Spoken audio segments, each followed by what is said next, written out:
Hola de nuevo, estamos en otro programa de Demos y vamos a hablar otra vez de arte.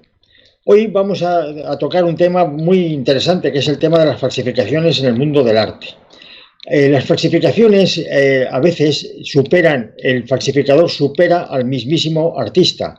Y vamos a ver un ejemplo de ello con un cuadro de falsificado, parece ser falsificado, de Georges Latour, titulado La Buena Ventura, con este vídeo.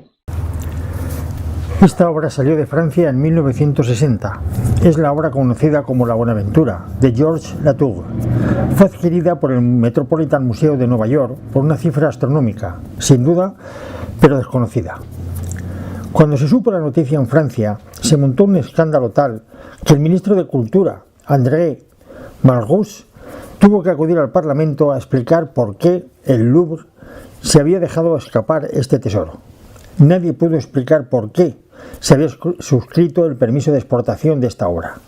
Hasta el director del Louvre se negó a dar explicaciones sobre el caso. En la obra vemos a 5 personajes. El joven del centro es un hombre de clase alta internado en un colegio, apenas un chaval. En estos colegios Montaigne decía que los escolares que habían ellos se habían contagiado de sífilis incluso antes de llegar a la lección de Aristóteles sobre el dominio de las pasiones. El artista refleja un Petimetre, un Miramelindo, un Pisaverde pagado de sí mismo, ingenuo y presa codiciada para los rufianes.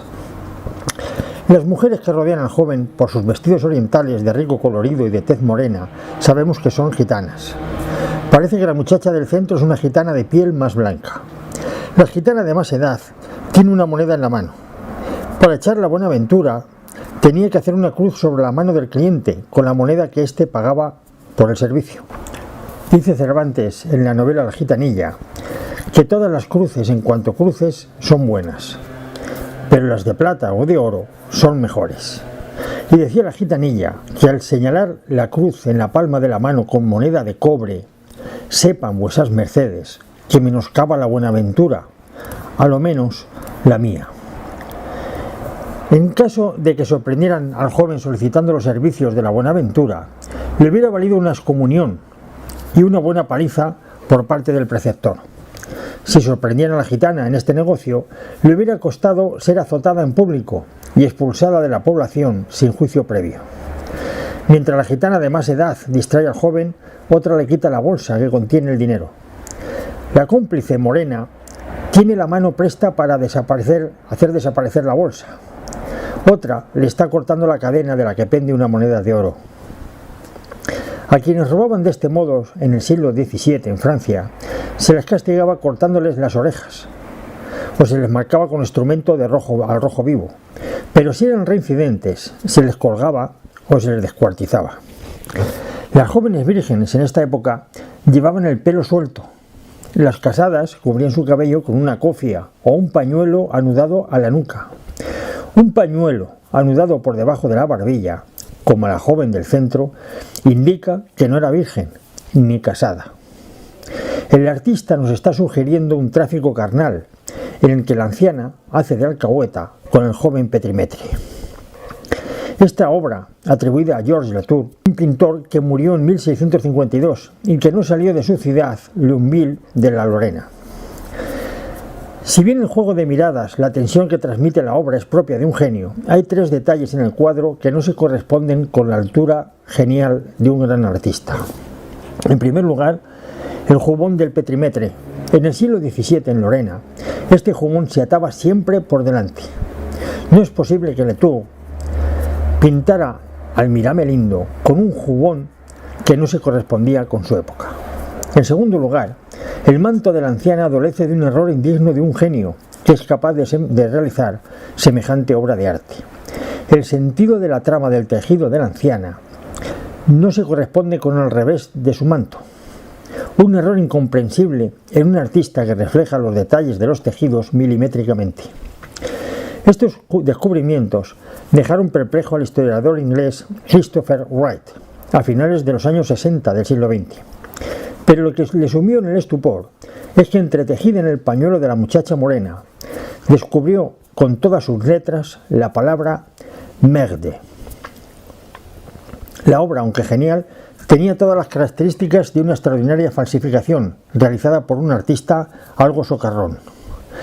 Esta obra había sido desconocida hasta 1960.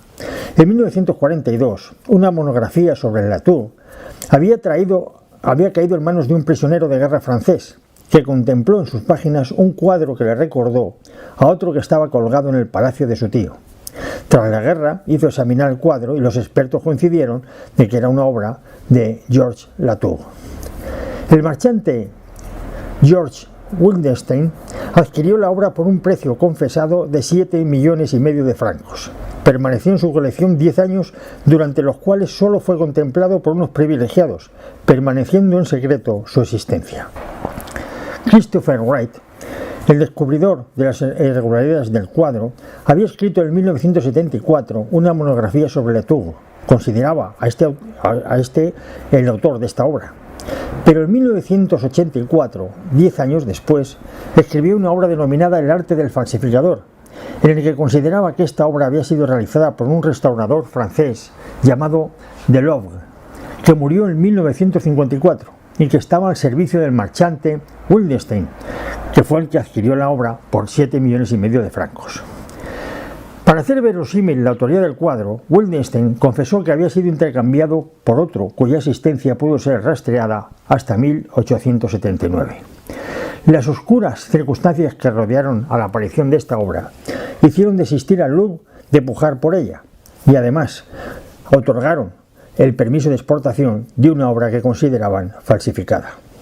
De este modo se consintió que la obra saliera para Estados Unidos tras pagar un precio desorbitado por ella. El Metropolitan Museum notificó en 1982 que durante los trabajos de limpieza del cuadro se había suprimido el término merde del pañuelo de la muchacha, que fue atribuido a un añadido posterior. El museo, que había pagado una suma desorbitada por esta obra, sigue aferrándose a la autenticidad de la obra. Pocas veces en la historia del arte se ha plasmado a un Petrimetre, a un Miramelindo, a un incauto con tanta precisión. El taimado artista plasmó con maestría al director del museo que adquirió la obra, con la firma de su negocio plasmado en el pañuelo de una muchacha virgen. Después de ver este vídeo, podemos tomar conciencia de lo que es, lo que representa en el mundo del arte una falsificación. Pilar Baselga, ¿qué nos tienes que contar tú de las falsificaciones? Tú que eres una experta en arte. Bueno, pues lo que yo tengo que contar, si quieres voy a hablar un poquito de de Georges Latour, sí. ¿Vale? De la Buenaventura, porque como tú muy bien explicas en el vídeo, el especialista Christopher Wright es el que dice que él no cree que sea auténtico tal y cual. Pero lo que a mí me ha llamado la atención es que resulta que el Metropolitan va a tener, bueno, ha comprado ese cuadro, pero va a tener un apoyo desde París. ¿Y quién le da el apoyo? Pierre Rosenberg. ¿Quién es Pierre Rosenberg? El actual, o hace unos años, director del Museo del Louvre. O sea, que el mismo museo que rechazó en su momento la compra de este cuadro es el que avala ahora la autenticidad. ¿Con qué? Con un documento que dice que descubrió este Pierre Rosenberg en 1879, donde dice que citan a esta obra. O sea, en un documento donde se cita esta obra, ¿no? Y ya con eso les basta. Yo, como sé muy bien cómo se hacen estas cosas, pues yo no me creo nada, de nada, y me parece que Pierre Rosenberg está compinchado con el Metropolitan y les ha echado el capote al Metropolitan, porque ¿con quién está casado Pierre Rosenberg? Ni idea. Con Beatriz de Rothschild. ¿Y quién es? La. ¿Quién es Beatriz? Pues con una Rothschild, con una Rothschild. Ah, sí, de la banca. Una Rothschild, está casada con una Rothschild. Bueno, pero en definitiva yo creo que en el mundo del arte se ha introducido mucha falsificación en los museos. Pues se calcula que sobre un 40% o así, ¿no? Se calcula, dicen los expertos, del 40% de las obras que en los museos pueden estar falsificadas, decían el director del Museo Metropolitano de Nueva York. ¿Tú crees que puede llegar a esta altura, Pilar? No, el 40% de una cifra que desconozco, o sea, yo no sé cuántas obras hay en el Museo del Metropolitano, así que 40% de una cifra X para mí no es información, no lo sé, o sea, yo no lo puedo decir si ese 40% es cierto o no. Lo que sí me hace gracia con el cuadro de Georges de la Tour, y por eso yo creo que es un falso, es por el tema. ¿El tema cuál es? El que se deja, el tontito que se deja estafar. Habla de la estafa y del engaño. Y del creído tontito que se deja estafar. Y claro, yo creo en la versión de Christopher Wright, que era un restaurador, que era un gran pintor, que estaba hasta las mismísimas narices de todo digamos, este montaje del dinero y todo bla, bla, bla de los expertos, y dijo así, ahora te vas a enterar tú, te voy a hacer un Georges de la Tour a mi manera y pondré merde para que te enteres. Sí. No, pero... de que te estoy tomando el pelo. Y entonces nosotros dicen, no, es que lo vamos a quitar porque era un añadido. Yo veo esto, lo veo muy claro todo, que esto es una estafa. Mira, hay el último que a mí es que me hace mucha gracia, este señor, se llama Wolfgang Beltracchi y es un alemán, un pintor exquisito, fantástico, falsificador, dice que ha falsificado 300 cuadros. La Corte de Colonia en el año 2011 lo condenó por estafa, por falsificar cuadros. Estuvo solamente 2 años en la cárcel y ahora se dedica a pintar bajo su propio nombre. Hombre, dice yo en una tarde pintaba un cuadro y se vendía por $1 millón. Sí. Así que vivía muy bien. Sí. Y ahora, bueno, pues ahora vive menos bien, tiene menos dinero, pero tiene mucho sentido del humor y es un gran pintor. Luego hay uno sobre el tema de la falsificación. Recomiendo que los oyentes vean una película de Orson Welles que se llama F de fraude, en inglés F for fake, una película además muy original, en la que cuenta la vida de un falsificador que se llamaba Elmir de Hori y que era húngaro, vivía en Ibiza y plantea Orson Welles, que es un hombre brillante, que realmente ¿qué es una falsificación? Y que en realidad la falsificación no la hace tanto el pintor que pinta a la manera de, como el galerista que autentifica esa, digamos, invención poniéndola a la venta, ¿no? Porque ¿por qué no podemos imitar a alguien? Está perfectamente, dice, yo lo único que he hecho es hacer un cuadro imitando a alguien y firmando como él. Eso no es ningún delito. El delito se viene cuando el que vende eso a sus clientes les dice que es un Modigliani, que es un Matisse, que es un Picasso. Yo estoy totalmente de acuerdo. Lastimosamente, 2 años después de la película de Orson Welles, Elmir de Hori muere. Algunos dicen que se suicidó y otros que lo suicidaron. La realidad es que después de la película de Orson Welles, al año siguiente le meten una querella desde Estados Unidos, gigantesca. Y bien, yo personalmente creo que viendo la casuística de los falsificadores, han estado de 4 meses a 2 años en la cárcel. Quiero decir... Sí. Sí. Que no va a ninguna parte, o sea, no es un delito tan grave, exacto. No es un motivo para suicidarse. Entonces, en cambio, sí que es un problema que un señor falsificador convoque a la prensa y diga, miren, yo soy el que he hecho estos cuadros, pero vayan a decir, 2 están en el MoMA, 5 están en el Reina Sofía, 8 están en el Centro Pompidou. Eso sí que molesta, porque detrás de esos falsos lo que hay son trillones y trillones. Imagínense. Bueno, tenemos a Elmir de Hori que falsificó más de 1000. Tenemos a Tom Keating que falsificó a más de 2000. Han van Meegeren, que él estafó a los nazis y les vendió un falso Vermeer. John Mayer estuvo 4 meses en la cárcel por estafa y no le pasó nada. Entonces, este John Mayer resulta que le hicieron juicio, se gastó una fortuna en Estados Unidos, se arruinó y ya como estaba hasta aquí, ya no tenía dinero y ya no podía pagar a sus abogados, se declaró culpable. Y una vez que se declaró culpable estuvo 4 meses en la cárcel. O sea que le hubiera convenido declararse culpable desde el minuto 1, no arruinarse en abogados, estar 4 meses en la cárcel y adiós, muy buenas. Luego hay otro que es muy divertido que se llama Tony Tetro, que también es un falsificador, pero estuvo también muy poco tiempo en la cárcel.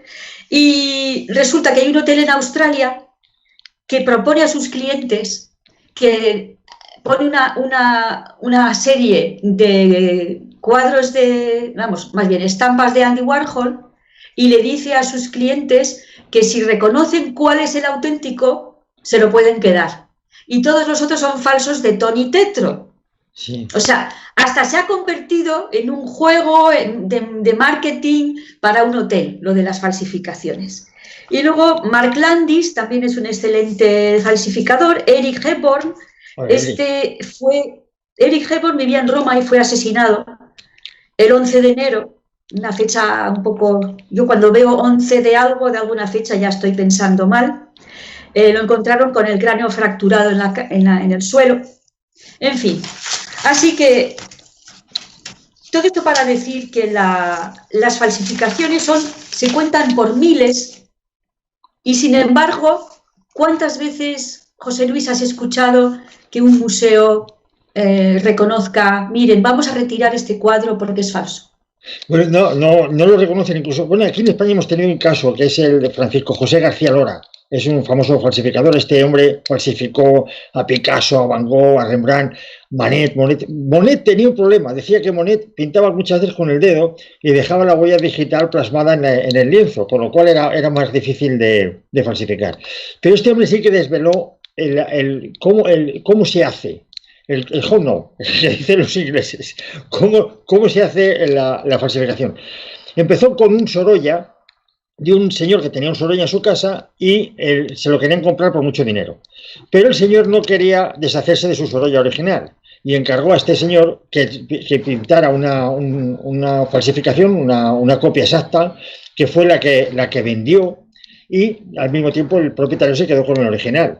Esa es una forma de falsificarlo. La segunda forma, el modo de operar de este falsificador, que lo confesó todo, lo confesó en el juicio, y en el juicio dijo que no se quiso entrar más allá para ver qué cuadros había falsificado y dónde estaban. ¿Ves? El segundo sistema, le dijo taxativamente que lo cortaron, nadie quiso investigar.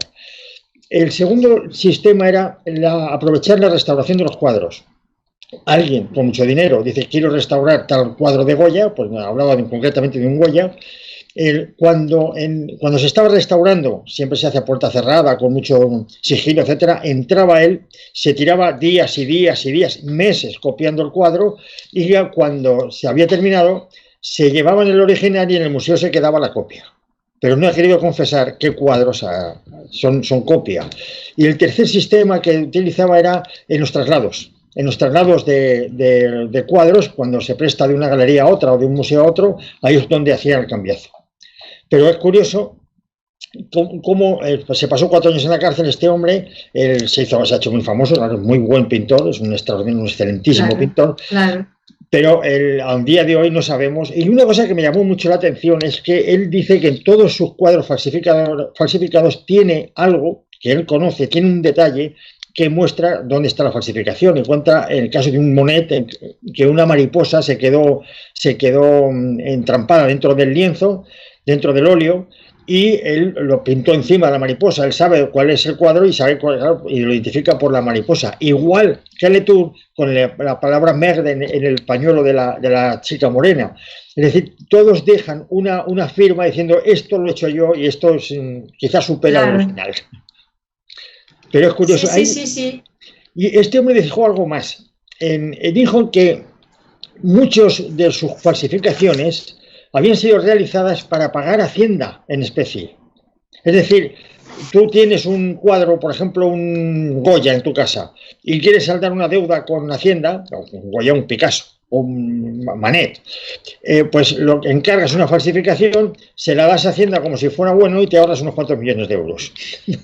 Sí, la colección Naseiro, que hablamos la otra vez, era un poco esa manera, ¿no? Que tiene el banco BBVA de no pagar los impuestos, las deudas con Hacienda con obras de arte compradas a 2 duros en una moneda. Sí, pues este hombre hablaba que las falsificaciones se utilizaban para estafar de un coleccionista a otro coleccionista, es decir, te vendo tal cuadro que sabe que lo tiene él, que es propietario del original, le daban el cambiazo y lo estafaban, vamos, le vendían la copia por el original. Y otro de los usos que se ha dado a su arte de falsificar ha sido para pagar Hacienda. Y no ha revelado, claro, quiénes son los que están detrás, no ha dicho nada, y tampoco lo obligaron a hacerlo, ni le interrogaron muy duramente en los juicios tampoco, ni en la investigación. Por eso digo que están implicados los distintos estamentos de la sociedad, están implicados los museos, son los propios museos los que no quieren que se sepa la verdad. Y las Sotheby's y Christie's, que no quieren que se sepa la verdad, los galeristas, que no quieren, los coleccionistas, porque los coleccionistas trapichean con sus obras. Sí. O sea, compran una cosa a 5, la venden a 25.000 y se quedan tan panchos. Y compran y venden falsos, en fin, un horror. No, pero tú imagínate que eres coleccionista de arte y alguien le da por decir los cuadros falsos y ponen en tela de juicio los cuadros que tú tienes. Después de haberte gastado una millonada, resulta que si sale a la luz, o siquiera si son sospechosos de ser falsos, pues tu colección ha bajado de 20 a 2, vamos. Pero claro, porque la gente no compra por amor al arte, sino que compra para invertir. Claro. Pues peor para ellos. O sea, mi opinión es, a mí es donde me molesta es cuando el Estado, es decir, nosotros, se ve perjudicado. Eso es lo que me revienta. Pero si hay un loco que quiere gastarse 200 millones de euros en comprar un falso de Cézanne o lo que sea, pues allá él. O sea, si Sotheby's miente, pues allá él. Pero lo que no puede ser es que se ve que el Estado acepte cuadros falsos para pagar impuestos, que el Estado reciba falsos a condición de... No, eso no se puede, eso no se puede aguantar. No se puede. Pues contaba García Lora, porque claro, no es tan fácil falsear un cuadro. Necesitas, por ejemplo, la tela tiene que ser la tela de la época, no puede ser una tela nueva. Decía que él iba a comprar las telas, los lienzos a Florencia y los bastidores a Nápoles. Y luego para falsearla, para envejecerla, decía que lo hacía al horno y que sabía cuándo estaba envejecida como los cocineros, por el olor. Decía porque claro, si se pasaba un poco de temperatura podía estropear todo el lienzo o cuartearlo, etcétera, ¿no? Pero, o sea que, digamos, es un auténtico arte, el arte de falsificar cuadros de grandes pintores. Desde luego, pero si yo aplaudo a los falsificadores, a mí me parece que son unos tíos divertidísimos y que tienen muchísimo mérito, porque tienen mucho talento, porque trabajan mucho, pero son dos cosas diferentes. A mí lo que me molesta es que los galeristas estos se aprovechen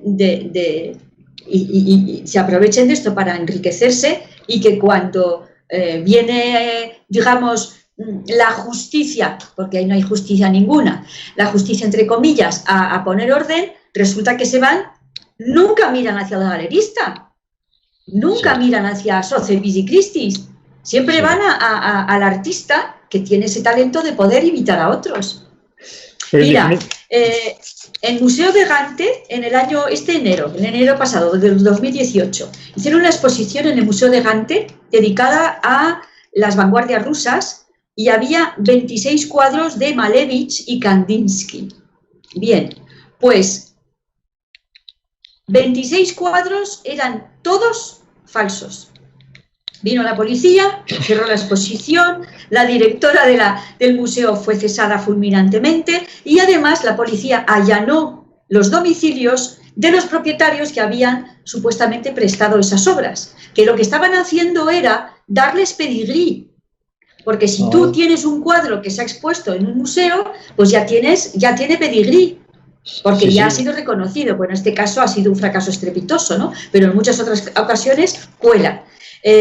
Ahora voy a contar un caso. Otro caso es el caso de en agosto del año pasado, 2017, en una exposición de Modigliani en el Palazzo Ducale de Génova.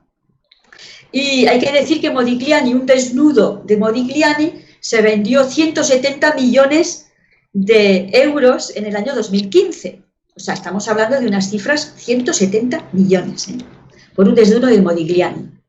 Y entonces fue un crítico de arte, Carlo Pepi, que avisó a la policía, a los carabinieri de la protección del patrimonio cultural italiano, que vinieron y se llevaron 21 cuadros falsos sobre 50, casi la mitad de la exposición de Génova. Y, por ejemplo, ahora para hablar de España, yo no soy conservadora de ningún museo, pero claro, llevo desde que tengo 17 años mirando arte, pues ya son muchísimos años. Y además, viendo los cuadros de cerca, una y otra vez, en fin, y tengo ya el ojo muy, muy curtido. Entonces, había una exposición de Cézanne en el Museo Thyssen, hace unos años. Y entonces había una sala donde había 4 bodegones de Cézanne, muy parecidos, porque Cézanne hacía series y era pues, con los mismos objetos, pero colocados un poquito diferentes, y eran 4 bodegones. Y entonces yo vi que uno era, vamos, para mí era evidente que ese era falso, ¿no? Pero entonces iba con mis alumnos, con mis visitantes, con las personas a las que iba enseñando la exposición, y cuando llegábamos a sala les decía, yo creo que hay uno que es falso. ¿Cuál es? Y todos lo descubrían. O sea, fíjate tú si se veía. Era evidente, porque eran otros azules. Los azules de Cézanne son muy particulares. Entonces, si tienes 3 azules iguales y un cuarto que es un azul diferente, y además la pincelada mucho menos sutil, mucho más empastado todo, era un rollo de cuadro, la verdad. Los otros eran geniales y era un cuadro que era un rollo. Total que me mosqueé. Y además, qué casualidad que ese cuadro no pertenecía a ningún museo, ponía colección particular. Digo, tate, este es el tipo de cuadro que lo que quiere es hacer pedigrí. Y lo han colado aquí y tal. Entonces, le escribí un mail al comisario, que es el director del Museo Thyssen, Guillermo Solana. Y le escribí, le dije, mira, tengo esta duda.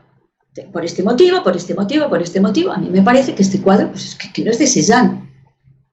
Y él normalmente me contesta siempre me ha contestado a los mails que le he mandado y no me contestó. No me contestó. Y un día estaba yo en el Museo Thyssen, en una sala, y entró él y cuando me vio, dio media vuelta y se fue. Así que yo creo que le pillé con las manos en la masa. Pero claro, él siempre podrá decir, no lo sabía, me pareció, no tenía idea, pero yo no me lo creo.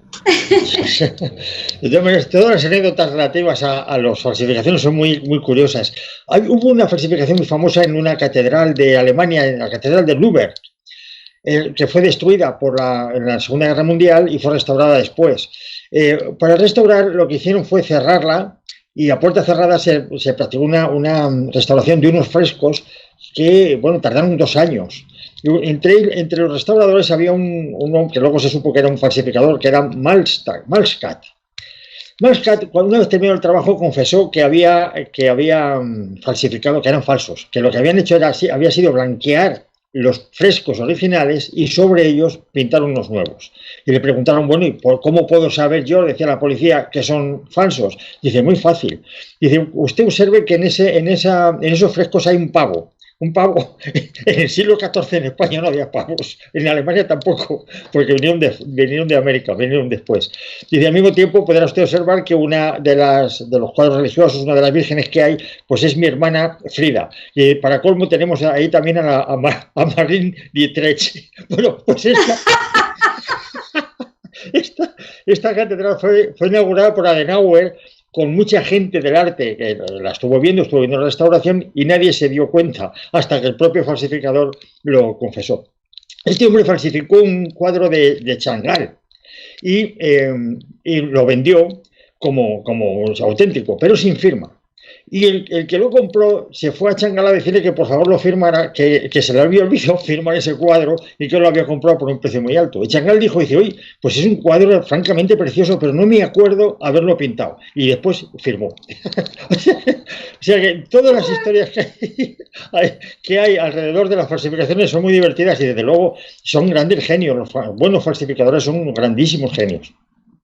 Pero lo que llama a mí... a ver, no me gusta que nos enfoquemos en los falsificadores, sino a mí lo que me parece gravísimo, es porque un falsificador, repito, tiene todo el derecho del mundo de hacer un cuadro a la manera de, ¿no? Sí. ¿Qué problema hay con eso? Sí, a mí lo que me molesta es que los museos sepan que hay cuadros falsos en sus colecciones, que Hacienda acepte y que no lo digan, y que no los retiren, y que no hagan el mea culpa, y que se compren cuadros falsos con dinero público. Yo estoy segura que hay un cuadro de Picasso que está en el Reina Sofía que es muy falso. Muy falso. Es muy falso. Muy digo yo, pero ¿cómo puede haber alguien que diga que esto es un cuadro de Picasso? Si Picasso era, sobre todo en ese momento, que son de la época surrealista, de los años 20, era Aguarrete pintando, era Aguarrete. Y este está pintado como por Mondrian, así todo limpio, puro, pulcro. No pega ni con cola. Es que, ¿cómo puede ser que en fin, eso es lo que me molesta. Que Hacienda lo tome por auténtico, que los museos no digan la verdad, que nos hagan contemplar cuadros muy bonitos pero que son falsos. Hay uno en el Museo Thyssen, que ese ya se sabe, pero lo sabe todo el mundo, que es un cuadro de Mondrian, 1931, y que está en la pared, yo creo que está pegado ya con loctite, porque no se mueve, y todo está ¿cómo se llama? Está asegurado por €1 simbólico, y yo que trabajé 14 años en ese museo, decía, qué raro, este cuadro nunca lo piden para ninguna exposición. ¿Sabes que en los museos prestan muchos cuadros? Sí. Y vas a enseñarle un cuadro, vas a dar la visita y dices, pues este cuadro no está, y pone, prestado al museo tal, para la exposición volverá a tal fecha, ¿no?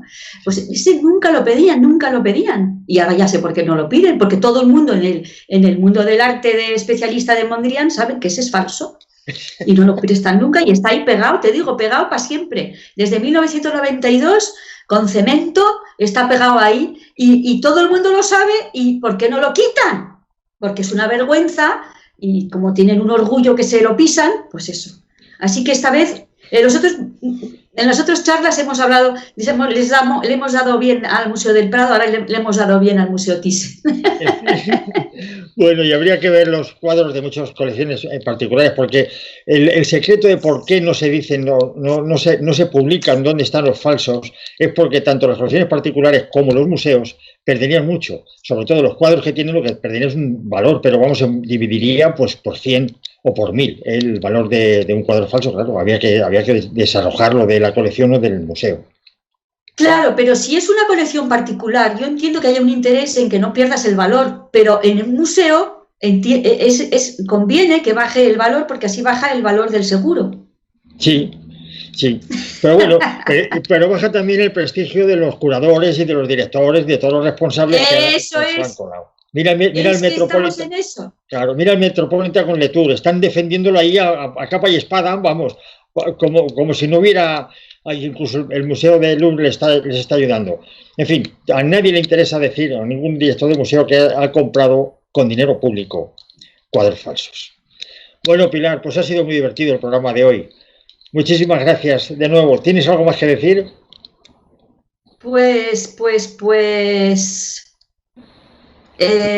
No. Bueno, a ver, ¿qué más? Sí, una cosita.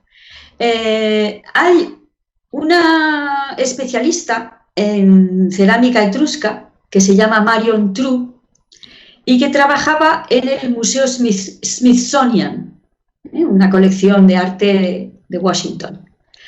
Y resulta que la han echado, hace unos años la echaron, porque estaba compinchada con un, ¿cómo se llama? Un pirata de estos que hacen excavaciones ilegales en Italia.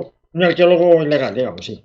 Un arqueólogo ilegal que se dedicaba precisamente, había encontrado muchas, ¿cómo se llaman?